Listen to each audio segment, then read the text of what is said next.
નમસ્કાર વિદ્યાર્થી મિત્રો, આગળ આપણે જળતર અને અકીકામ પૂરું કર્યું.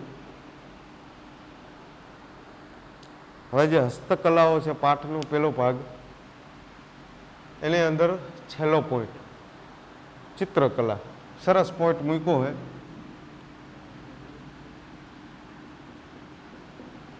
કોઈ વ્યક્તિને ખાલી એટલું યાદ રાખવાનું કે રંગ તમારા મનની અંદર ઉપસેલા ભાવ એને તમે હાથની મદદથી, પીંછીની મદદથી, કલરના માધ્યમનો ઉપયોગ કરી અને વ્યક્ત કરો. બરાબર? જો આટલી કલા આપી, માટી કલા, હસ્તકલા, વણાટ, ગૂંથણ, ભરત, જળતર કામ, હીરા મોતી કલા, જરી કામ, આ 9 પોઈન્ટ આપણે પૂરા કર્યા. એમાં સૌથી બેસ્ટમાં બેસ્ટ હોય તો એ ચિત્રકલા. હવે આનો એક ફાયદો એ કે ભણેલ કે અભણ, ચિત્રકલા કોઈની મોહતાજ નથી. એવું નથી કે ભણેલો વ્યક્તિ ચિત્ર દોરી શકે. અભણ એ પણ એના મનના તરંગોને વ્યક્ત કરી શકે. એટલે ચિત્રકલા માટે જરૂરી નથી કે એ ભણેલો હોવો જોઈએ. બધી કલાઓમાં શિરમોર કઈ, એટલે કે સૌથી બેસ્ટ કલા કઈ? ચિત્ર. કેટલા વર્ષ જૂની? તો કે હડપ્પીયન સંસ્કૃતિના સમયની છે. રેડી? જોઈ જો કલાઓમાં ચિત્રકલાનું સ્થાન મોખરે છે. આયા અંડરલાઈન મારી દેજો.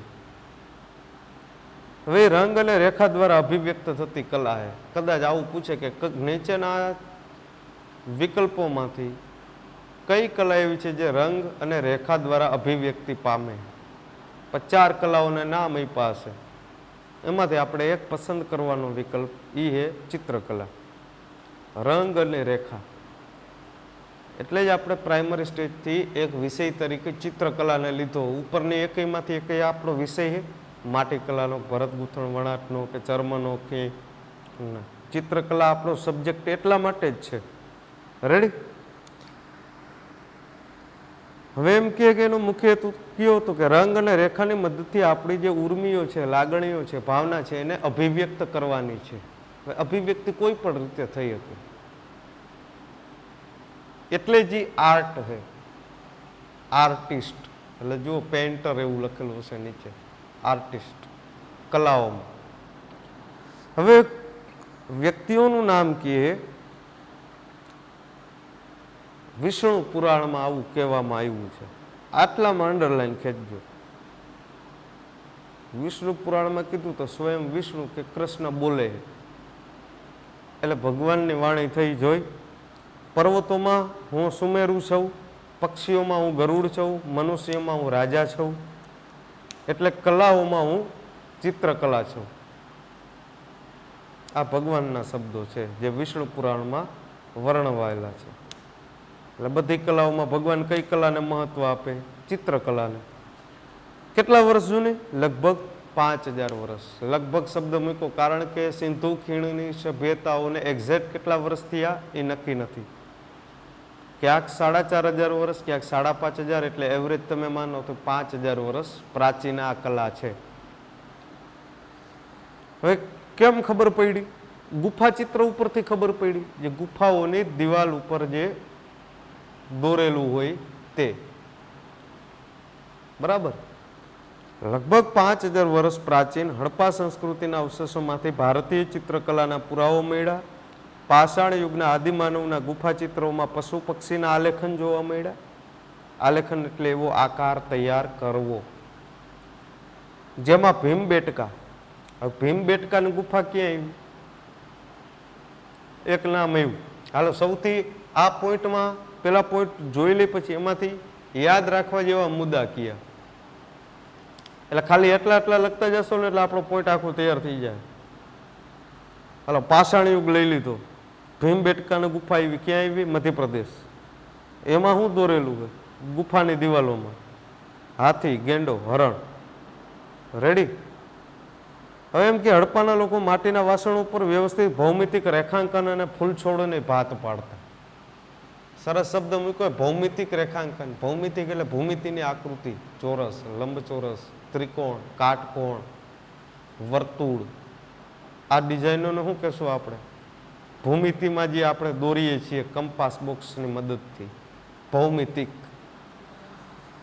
પાછી બીજી ગુફાનું નામ આવે અજંતા ઇલોરાના ચિત્રો ચિત્રકલાના અદ્વિતીય નમૂના છે. આમ કરીને આ પોઈન્ટ પૂરો થાય. હવે આમાંથી યાદ રાખવા જેવા મુદ્દા કેટલા? તો કે રંગ અને રેખા. પેલું તો પોઈન્ટ આ જ લખી નાખજો, રંગ રેખા. સરસ. પછી પુસ્તકનું નામ કયું હતું ભાઈ? વિષ્ણુ પુરાણ. એટલે ખાલી આટલું યાદ આવી જશે ને એટલે એના ઉપર તમે આખું વાક્ય લખી નાખશો. ભાઈ પશુ પક્ષીમાં હું ગરુડ છું, પર્વતમાં હું સુમેરુ છું, મનુષ્યમાં હું રાજા છું, સર્વે કલાઓમાં હું ચિત્રકલા છું, એવું ભગવાન વિષ્ણુ પુરાણમાં બોલ્યા હતા. ખાલી વિષ્ણુ પુરાણ એક શબ્દ યાદ રાખો એટલે આખું સેન્ટેન્સ યાદ રહી જશે. રેડી? ત્યારબાદ હું કીધું બે ગુફાઓના નામ આપ્યા, પણ એ પહેલા સિંધુ ઘાટીની ચર્ચા કરવામાં આવી હતી. કેટલા વર્ષ જૂની કલા? અંદાજે લગભગ 5000 વર્ષ. હાલો રેડી. હવે બે ગુફાઓના નામ ક્યાં આપ્યા હતા? એક તો ભીમબેટકા. ભીમબેટકાની ગુફા ક્યાં આવી? મધ્યપ્રદેશ, MP. બીજી છેલ્લા વાક્યમાં બે ગુફાઓની જોઈન્ટ લઈ લીધી હતી. બે કઈ? અજંતા ઇલોરા. આમ કરીને આપણો પોઈન્ટ પૂરો થઈ જશે. અને છેલ્લે કહી દીધું કે સર્વે કલાઓમાં શિરમોર કલા અદ્વિતીય કલા કઈ? ચિત્રકલા. અહીંયા આપણો પાઠનો પેલો ભાગ પૂરો થાય. લગભગ 10 જેટલા મુદ્દા પડ્યા, આપ ગણી લેવાની છૂટ.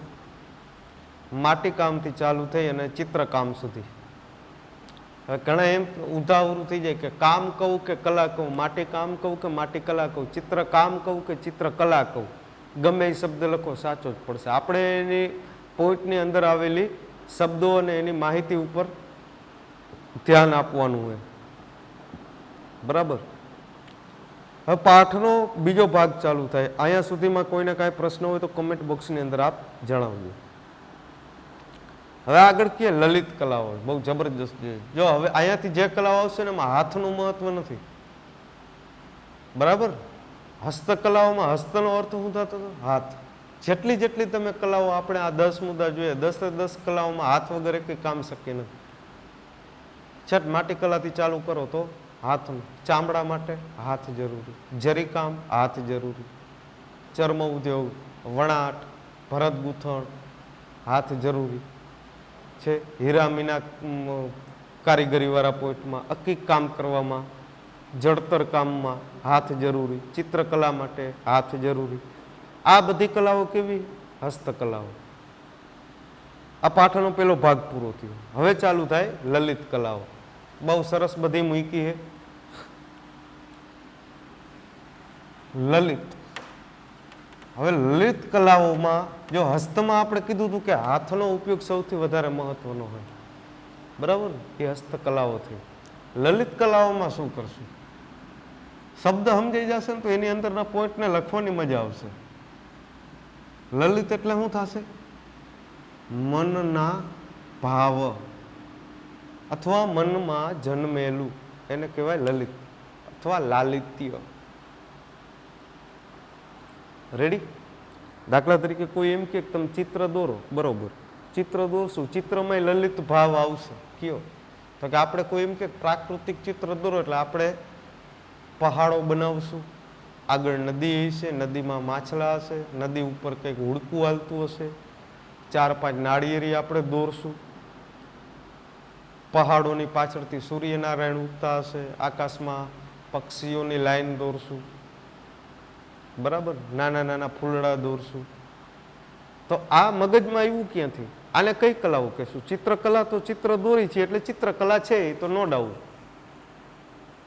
પણ આ જે મગજમાં આ દોરવું જોઈએ, આ દોરવું જોઈએ, આને અહીંયા મૂકવું જોઈએ, એ ખબર પડે એને શું કહીશું આપણે? લલિત કલા. ચિત્ર તો હાથેથી જ દોરાય, પણ ચિત્રમાં શું દોરવું એ કલ્પના ક્યાંથી? મગજમાં. જોઈ પેલું જ મૂક્યું સંગીત કલા. જબરજસ્ત શબ્દ હે. પહેલો જ પોઈન્ટ આવ્યો સંગીત કલા. સંગીત કલાની અંદર આપણે 3 વસ્તુ યાદ રાખવાની થશે અને બહુ મસ્ત મજાનો પોઈન્ટ છે. 3 પુસ્તક લખાયેલા છે ભારતના સંગીત માટે. પછી સ્વર, તાલ, લય, ગાવું, આરોહ, અવરોહ, નાદ, 5 સ્વર, પછી રાગ, રાગના નામ, રાગીણી. બહુ જબરજસ્ત પોઈન્ટ. કેટલા પ્રકારના તાલ હોય, કેટલા રાગ હોય, કેટલા પ્રકારની વીણા હોય જે આપણે સરસ્વતી માતા વગાડે છે એ. બરાબર. જોઈ સ્વર, તાલ અને લયની દ્રષ્ટિએ ભારતીય સંગીત જગતના બીજા દેશોના સંગીતથી અલગ તરી આવે. બરોબર. આ ભારતીય સંગીતની વાત છે અને એ પાશ્ચાત્ય સંગીતની સાપેક્ષમાં ચર્ચા કરવામાં આવી. હવે 3 શબ્દ મૂકાય: સ્વર, તાલ અને લય. સ્વર, ગળામાંથી અવાજ નીકળવો. બરાબર ને? સંગીતમાં ગાયન અને વાદનનો સમાવેશ થાય. અહીંયા અંડરલાઈન ખેંચ નાખજો. સંગીત આ શબ્દ હે એમાં 2 વસ્તુ હે: સમ વત્તા ગીત. ગીત એટલે શું થાય? ગાવું. સમ ઉપરથી એક વેદનું નામ, જે સંગીતનો વેદ છે એ કયો? સમ ઉપરથી નામ પડ્યું સામવેદ. એમાં શું છે તો કે દેવતાઓની પ્રાર્થના જે કરવામાં આવી, શ્લોકો છે, રૂચા છે, એને કેવી રીતના ગાવી. જો ગાવું અને બોલવું બેમાં ડિફરન્સ. બોલવું એટલે સામાન્ય આપણે બોલીએ છીએ એમ. ગાવા માટે 2 વસ્તુની જરૂર પડે સંગીતમાં: ગાવું અને વગાડવું.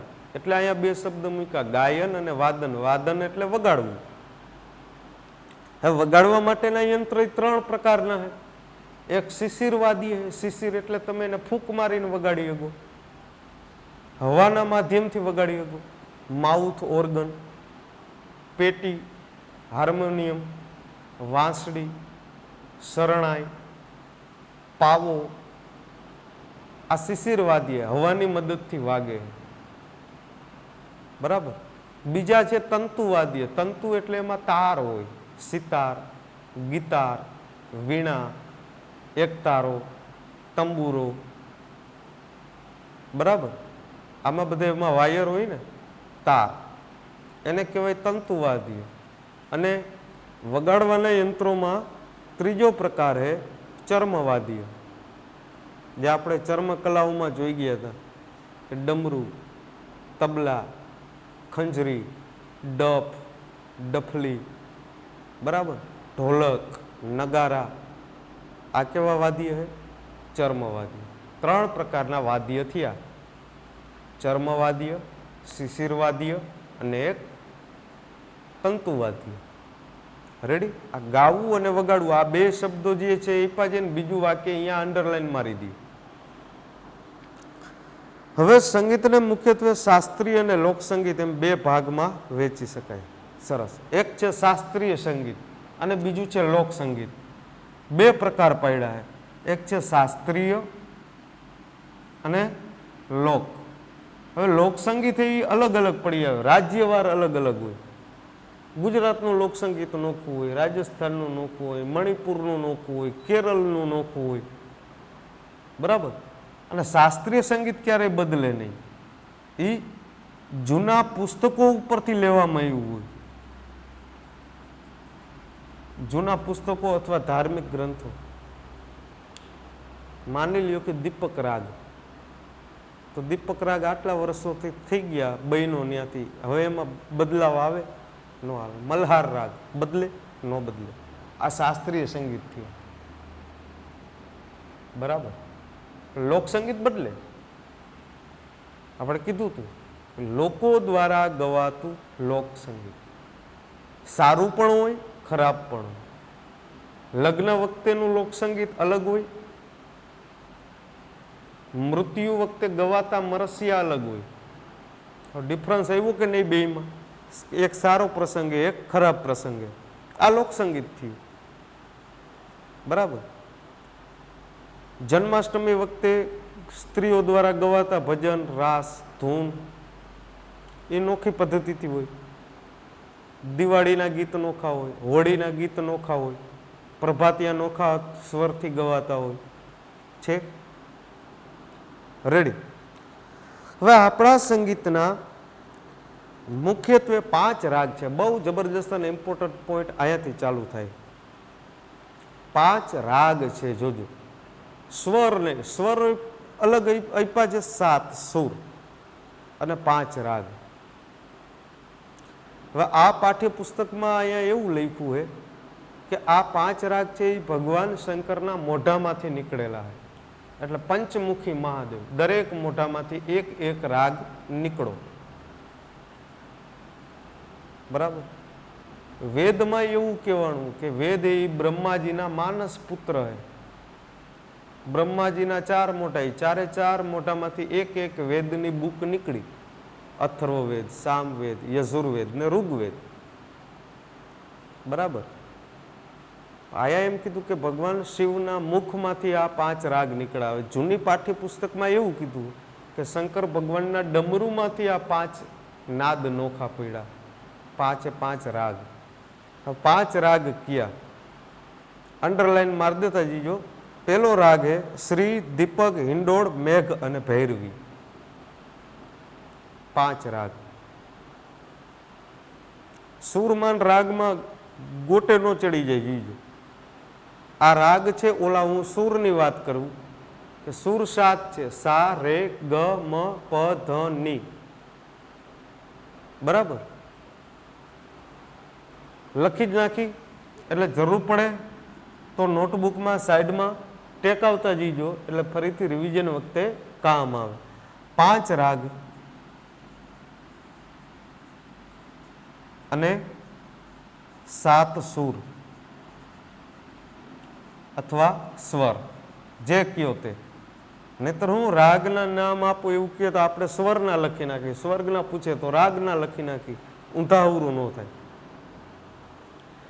શ્રી, દીપક, હિંડોળ, મેઘ અને ભૈરવી. શ્રી, દીપક,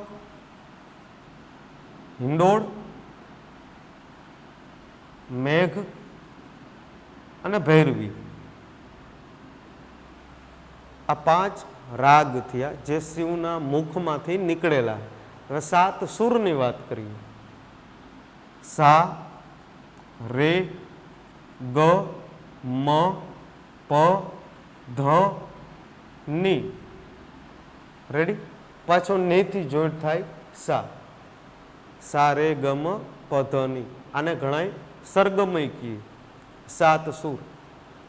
એ શું છે? સૂર્યના 7 ઘોડા અથવા સૂર્યના પ્રકાશથી બનતું ઇન્દ્રધનુષ, મેઘધનુષ, એના 7 રંગ છે. જાનીવાલી પીનારા. સારેગમ પધની. રેડી. હવે એમ કહીએ કે એ બધા ભગવાન શંકરના પંચમુખેથી ઉત્પન્ન થયેલા છે. એટલે શિવના 5 મુખમાંથી ભારતીય સંગીતના વિકાસની ગતિ દર્શાવતો આર્યોનો સામવેદ નામનો ગ્રંથ, સંગીતની ગંગોત્રી. આ બહુ જૂનો પ્રશ્ન તૈયાર થયો. કયો ગ્રંથ સંગીતની ગંગોત્રી તરીકે ઓળખાય? આવો પ્રશ્ન પૂછ્યો તો 2 વર્ષ પહેલા બોર્ડમાં. વિકલ્પવાળી સિસ્ટમ હતી ત્યારે. સંગીતની ગંગોત્રી કયો ગ્રંથ? સામવેદ. આ યાદ રાખજો. આનું બીજું નામ કયું? સંગીતની ગંગોત્રી. ગંગોત્રી એટલે હું? જન્મસ્થાન. ગંગા નદીનું ઉદ્ભવ સ્થાન અથવા જન્મસ્થાન ગંગોત્રી, યમુનાનું યમુનોત્રી. એવી રીતના સંગીતનું જન્મસ્થાન કયું?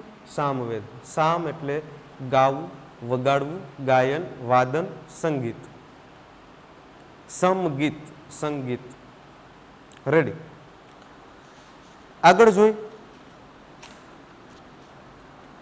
પ્રાચીન ભારતમાં સંગીતના ઘણા ગ્રંથો લખાયેલા. એ પૈકી 3નો પરિચય મેં કીધું હતું. 3 ગ્રંથ આપણા માટે મહત્વના. આને યાદ રાખવા માટેની પત્તું, કારણ કે થોડીક આંકડાકીય માહિતી આવશે આમાં. પેલું આપ્યું સંગીત મકરંદ. કોણે બનાવ્યું, ક્યારે બનાવ્યું, સંગીત મકરંદ શું છે, એમાં શું શું બતાવ્યું હોય. પછી પારિજાતમાં શું બતાવ્યું હોય, કોણ લેખક, એનું બીજું નામ શું, રત્નાકરમાં શું દર્શાવ્યું હોય. બહુ જબરજસ્ત પોઈન્ટ છે. એની ચર્ચા કરી લઈ. અને એને યાદ રાખવાની એક પદ્ધતિ જે બહુ ઓછા લોકોને ખબર છે.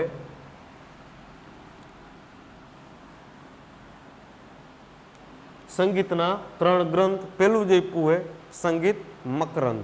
મકરંદ ઉપર ચર્ચા કરીએ. પેલો જ પુસ્તક સંગીત મકરંદ. હા, મકરંદ પુસ્તકને યાદ કેમ રાખશું? સંગીત મકરંદ વિશે એમ કે ચર્ચા કરો, 2 માર્કનો પોઈન્ટ. તો એના અંદર લખશું હું. જો નારદ નામના સંગીત શાસ્ત્રના જાણકાર પંડિત એટલે પંડિત નારદે આ પુસ્તક લખ્યું. જુઓ, દેવ ઋષિ નારદ નહીં, જે નારાયણ નારાયણ કરે એ નારદની વાત નથી. પંડિત નારદ એવું પાઠ્યપુસ્તકે સ્પષ્ટ લખ્યું. નારદ મુનિ એવું નથી લખ્યું. પંડિત નારદ અને નારદ મુનિ બે નોખા વ્યક્તિ. નારદ નામના સંગીત શાસ્ત્રના જાણકાર પંડિતે ઈસવીસન 900ની આસપાસમાં સંગીત મકરંદ લખ્યો હતો. સંગીત મકરંદમાં 19 પ્રકારની વીણા અને 101 પ્રકારના તાલ હૈ. સરસ. લખનાર નારદ. કેટલા વર્ષ જૂનું? 900. 19 101. 19 શું છે? વીણા. આ શું છે? તાલ. આ શું છે? વર્ષ. યાદ રાખવું હાવ સરળ પડી જાય. કેમ કરતા? પુસ્તકનું નામ શું છે? સંગીત મકરંદ. લખનાર કોણે? નારદ. મકરંદનો છેલ્લો અક્ષર દ. નારદનો છેલ્લો અક્ષર દ. યાદ રહી જાય. બરાબર. 900 વર્ષ જૂનું. પછી વીણા ને તાર કેટલા હોય? યાદ રાખવા માટે કહું. 19 તારની વીણા હે એટલે 19 પ્રકારની વીણા હે. 101 પ્રકારના તાલ હે. 101 તારની વીણા તો હોય નહીં એટલે એમને ખબર પડી જાય. કેટલા તારની વીણા? 19 એટલે 19 પ્રકારની વીણા. તાલ કેટલા? તો કે 101. કેટલા વર્ષ જૂનો ગ્રંથ? 900 વર્ષ જૂનો. લખનાર કોણ? મકરંદ હે એટલે વાહે દ આવ્યો તો નારદ દ થઈ ગયું. બીજો સંગીત રત્નાકર.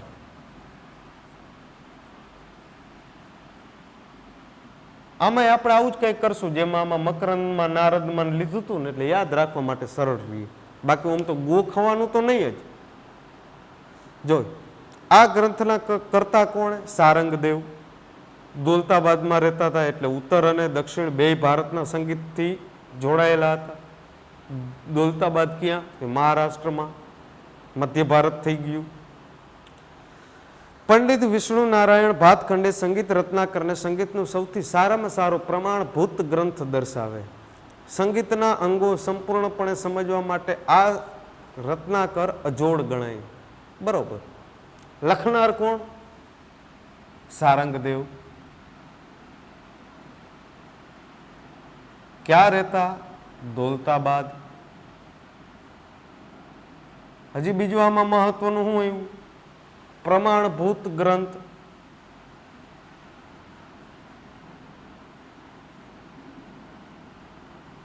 અજોડ ગ્રંથ. પ્રમાણભૂત અને અજોડ ગ્રંથ એવું કોણે કીધું? વિષ્ણુ નારાયણ ભાતખંડે. હવે જુઓ કેમ યાદ રાખશો. રત્નાકર. કર એટલે હાથ. સારામાં સારા હાથ કોના? કે દેવતાના. દેવ સારંગદેવ. બરોબર. પછી એ ગ્રંથને સારો કોણે કીધો? તો કે દેવ છે એટલે દેવતાઓના નામ લઈ લ્યો. વિષ્ણુ અને નારાયણ. સમજાઈ ગયું? ક્યાંના રહેવાસી હતા? તો કે દૌલતાબાદ. સારામાં સારો ગ્રંથ છે અજોડ ગ્રંથ. રેડી? આરામથી સમજાઈ જાય એવું છે. કોઈ માથાકૂટ નહીં. ખાલી યાદ રાખ. આટલું પૂછે કે રત્નાકર વિશે લખો એટલે આપણે યાદ રાખવાનું કર. કર એટલે હાથ. કે સારા હાથ કોના? દેવતાના. દેવતાઓનું આ ગ્રંથને સારો કોણે કીધું? તો કે દેવતાઓના નામ લખી નાખો. ક્યાં દેવ? વિષ્ણુ અને નારાયણ. એટલે યાદ આવી જાય વિષ્ણુ નારાયણ ભાતખંડે. બરાબર. હવે સારંગદેવ ક્યાં રહેતા? દૌલતાબાદ. એટલે ઉત્તર અને દક્ષિણ ભારતના ગ્રંથોથી પરિચિત હતા અને પ્રમાણભૂત અને સંગીતના અંગો સમજવા માટેનો સારામાં સારો ગ્રંથ. ત્રીજો ગ્રંથ તમે જોઈ લ્યો સંગીત પારિજાત. આમાં એવું જ કંઈક કરીએ. પારિજાત શું છે ખબર છે ને? પારિજાતી સ્વર્ગનું ઝાડવું છે કે જેના નીચે બેસી અને તમે જે કલ્પના કરો ને એ વૃક્ષ તમને આપે, આવી કલ્પના. સંગીત પારિજાત જોઈ. બધા સંગીત ગ્રંથોમાં સંગીત પારિજાત ખૂબ મહત્વનું છે. 1665માં પંડિત અહોબલે ઉત્તર હિન્દુસ્તાનની સંગીત પદ્ધતિ માટે આ ગ્રંથ લખ્યો હતો. વિવિધ રાગનું મહત્વનું લક્ષણ આપ્યું. બધાય રાગ બીજા રાગથી નોખા છે, સ્વતંત્ર છે, અલગ છે. બરોબર. એમને 29 પ્રકારના સ્વર ગણાવ્યા હતા. સરસ. હાલો આટલું કરી દીધું પછી પૂરું. પછી તો સંતો મહાત્માઓનું લાંબુ લિસ્ટ આપ્યું. યાદ રાખવાનું પદ્ધતિ કઈ લખ્યું કોણે? અહોબલ. ક્યારે બન્યો? 1665માં. બરાબર. હજી બે એક મુદ્દા રહી જાય. ક્યાં? 29 પ્રકારના સ્વર. અ આ ઈ ઉ એ ઓ ઔ અમ અહ બારાક્ષરી વાળું તમે જોયું. બરાબર. એવા સ્વર 29. 1665માં ની રચના થઈ. એટલે આના કરતા નવો હોય. આને 900 વર્ષથી, આને 1665માં ની રચના થઈ. હવે લખનારનું નામ યાદ કેમ રાખશું? આમાં કીધું હતું કે મકરંદ દ, તો નારદનો દ, આમાં કર એટલે દેવતા એટલે સારંગદેવ. પારિજાત અહોબલ. પારિજાત શું છે? વૃક્ષ છે. અને એ વૃક્ષની નીચે બેસો, આ વૃક્ષની નીચે બેસો એટલે તમને બળ આવે એટલે ખબર પડી જાય અહોબલ. 1665 29 પ્રકારના સ્વર, દરેક રાગ એકબીજાથી અલગ છે. રેડી? 3 ગ્રંથના નામ આપણી પાસે કમ્પ્લીટ થઈ ગયા. રેડી? સંગીત મકરંદ, રત્નાકર અને સંગીત પારિજાત. ઓકે.